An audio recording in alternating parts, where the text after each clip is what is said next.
You guys told me these books were good.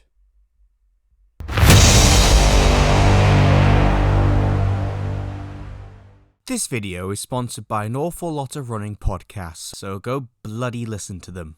Welcome back to The Vacuum, and welcome to what I hope will be my monthly series of Wilderness Books reviews. Going to do a VNA 1 month, an EDA the next month. For the debut novels, I decided to just get these out of the way early because I know the reputations. To say in the doghouse would imply that any dog would want to be anywhere near them. So let's start with Time Worm Genesis. I'm going to try and be fair to this one because it isn't actually devoid of redeeming features. A few ideas on paper that I can appreciate, and even little bits of execution. In other places though, this just feels incredibly amateurish. I would expect this from like a first-time writer. But no, John Peel was writing loads of books in the 80s prior to this, so I'm not really quite sure what happened here.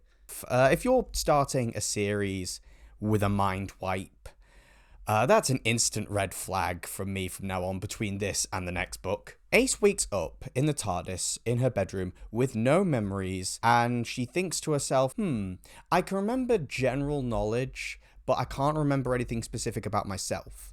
So she decides to look around and try and find answers. And then she goes up to an object. She says, I can remember general knowledge, but I can't remember anything specific about myself. So she decides to look around and try and find answers. And then she goes up to another object and thinks to herself, I can remember general knowledge, but I can't remember anything specific about myself. So she decides to look around and try and find answers. And then she goes up to another object and thinks to herself, I can remember general knowledge, but I can't remember anything specific about myself. So she decides to look around and try and find answers. This is a whole chapter. To its credit, this does actually come back. It plays a role in the climax. The fan wank is excruciating. First, we get a message from the Fourth Doctor about the Time Worm, and then the TARDIS, for some reason, it uses recordings of previous companions and tries to stitch together a message for the Doctor there. And we just have the Doctor recognizing a companion, Ace asking who they are, and the Doctor getting mad at her for not realizing who they are and getting mad at her for asking questions. Seven is mad that Ace is a fake fan, apparently. And it feels like season 22 pacing, but worse. It is 7 or 8 chapters before Ace and Seven are even involved in the plot. I'd like to offer an immediate trigger warning for what's about to be discussed. Unfortunately, rape and sexual assault will be mentioned.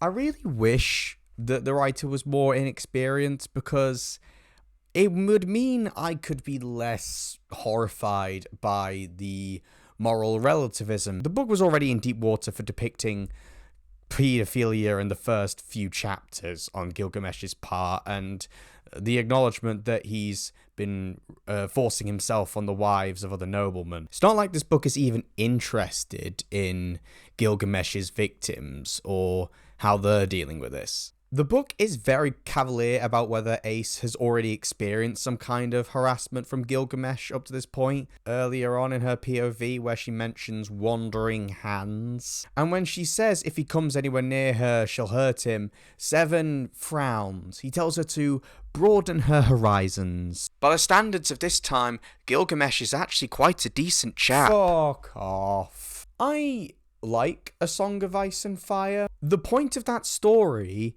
is not, oh, these characters are medieval and therefore everything they do is fine. This kind of thing just extends to the way the Doctor is handled and the way Ace is handled. There's a scene where Ace is being prepared for a feast by a bunch of servant girls. She's being bathed, she's being clothed. Gets a bit annoyed with it.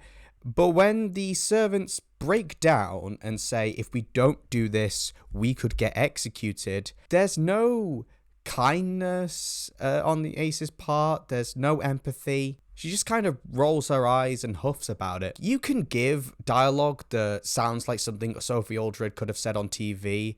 You can name drop all of her adventures, but the soul of Ace just isn't here.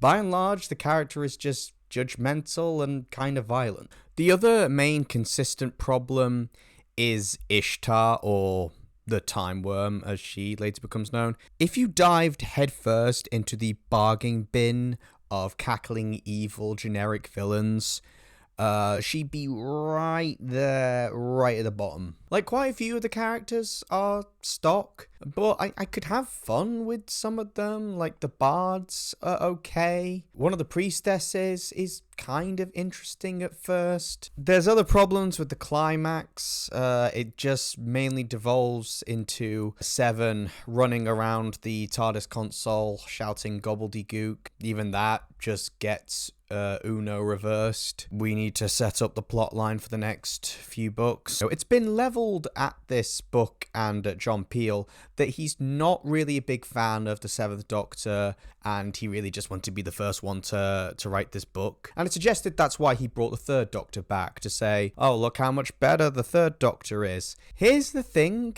Peel writes all his characters as unpleasant, to the point where I couldn't even tell who his favourite is meant to be. 3 is just an unbearable egotist. Do you want to know if he says reverse the polarity of the neutron flow? Do you want to know if he says it? Do you? Do you? Of course he fucking says it! Right, let's move on to the 8 Doctors. You'll start to see the red flags as soon as I start to describe this plot. The 8th Doctor, immediately picking up right after the TV movie, has lost his memories again, winds up in Totter's Lane, counters drug dealers, meets Sam very briefly, gets arrested, and escapes off into the TARDIS. And then he travels back in time, meets the First Doctor during an Unearthly Child, who tells him that in order to regain his memories, he's got to meet all the other incarnations and gain his memories back from them. Question 1, why can't he just meet Seven and get all his memories back all in one go? I feel like this book is kind of the worst case for what the 60th could be. And at first, there's a novelty to seeing which story the Doctor's going to wind up in next, until you realise that they're all stories that Terrance Dicks has had some kind of involvement in. Do the 5 Doctors! Do State of Decay! Do War Games! Do War Games! And even 7 goes to Metabolist 3. Like, the one exception is Trial of a Time Lord. Dix bravely tries to make sense of Trial, and maybe I just needed to rewatch that season before I came to this, but it bored me. Meanwhile, in the background, we've got this Time Lord intrigue that really doesn't even go anywhere and kind of gets forgotten. For some of these stories, we essentially get whole codas. We see 3 and Joe chase down the Master following the Sea Devils. 3 tries to steal 8's TARDIS, which, as I mentioned in Colony in Space, I do kind of buy that kind of thing from the Third Doctor. 8 really doesn't get much of a look in character-wise. He's polite and really good in a fight. That's about it. Like, you get some fun interactions with 6, and I would say Terrance Dicks is probably the best at writing TV6 since Robert Holmes. And there's some nice drama about whether he tells the 7th Doctor that he's going to die in San Francisco. Between this and The Timeless Children, I'm gonna need something explained to me. I originally thought the Shobogans were the warriors who lived outside the Citadel in Invasion of Time. Here, though, they're depicted as the working class of Gallifrey who live in Lowtown. How the Doctors talk about them is really strange. Aspiring sci-fi writers, please be advised. When creating a working class for your sci-fi setting, do try to depict them doing something else other than getting drunk and doing crime. Thank you. To the book's credit, the Doctor tells them to delay their rebellion, not to disband it entirely. Sam Jones is bizarrely handled in this. We get her background, her struggles, and even some of the people in her life established. But then we leave her on a cliffhanger, and then we do not return to her until 5 pages from the end of the book. Like, imagine if Rose did that. Very little in terms of motivation to travel, and some of the dialogue she has with 8 is the most unnatural shit I've ever seen. I think some of this was a mandate from the BBC because they were also setting up the past Doctor Adventures line. So maybe someone tells them, yeah, you've got to include all the previous Doctors, and also you've got to introduce a new companion for this new series of adventures we're doing with the 8th Doctor. Some of the circumstances of this book really do explain why it was so negatively received at the time, especially from Virgin New Adventures fans. The BBC didn't renew Virgin's license, which put an end to that series of books, and that meant this was replacing them.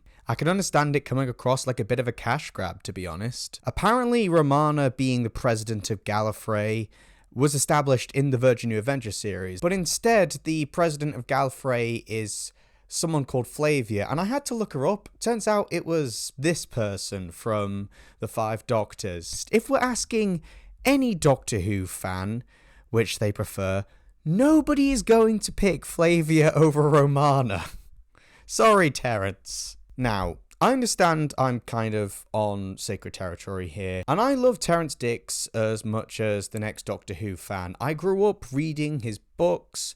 I've loved his work on the show, especially his time as script editor for the 3rd Doctor. And I'm sure he was just hired to do a job here, and probably is just making the best of a pretty brutal assignment. New blood coming in with the Virgin New Adventures, revitalizing the show, just for that to be done away with, so one of the old timers could come in and write what basically amounts to fanfic. I don't know, that boys club not sharing their toys kind of thing with the newer generation. It was hard to escape from my experience with this book. This is a point worth discussing with both of these novels. The thing about Show Don't Tell in prose is that it really impacts the pacing. If you spend paragraphs upon paragraphs just describing what this ancient culture was like, what these buildings are like, or summarizing these past Doctor Who adventures, it might be interesting information, but the way you have delivered it makes it a slog. If you're asking which starts off the series worse, what's the point? I know Doctor Who is about an alien, but does it have to be this alienating? Please join me next month for Time Worm Exodus. I'm looking forward to reading a better reviewed Terence Dicks book. At least for now, the only way to go is up.